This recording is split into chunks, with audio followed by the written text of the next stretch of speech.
اور خبر دیں آپ کو، محکمہ تعلیم سندھ نے نجی تعلیمی اداروں کی رجسٹریشن پر عائد پابندی ختم کر دی۔ صوبائی محکمہ تعلیم و خواندگی کے احکامات کے بعد ایڈیشنل ڈائریکٹر رفیہ جاوید نے نوٹیفیکیشن جاری کر دیا۔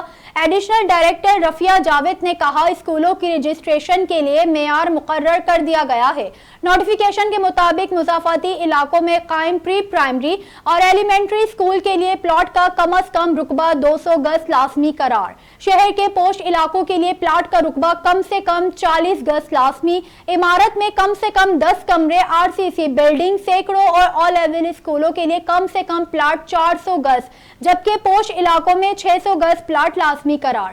نوٹیفیکیشن کے مطابق اسکول کی عمارت میں کم سے کم 15 کیمرے لازمی، بلڈنگ کا منظور شدہ نقشہ بھی لازمی قرار۔ لازمی آلات میٹیریل سے لیس، سائنس و کمپیوٹر لیب کی سہولت لازمی۔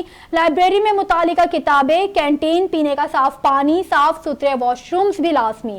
CCTV کیمرہ، باؤنڈری وال جیسی سہولتیں بھی لازمی قرار۔ یہ تھی UNN تازہ ترین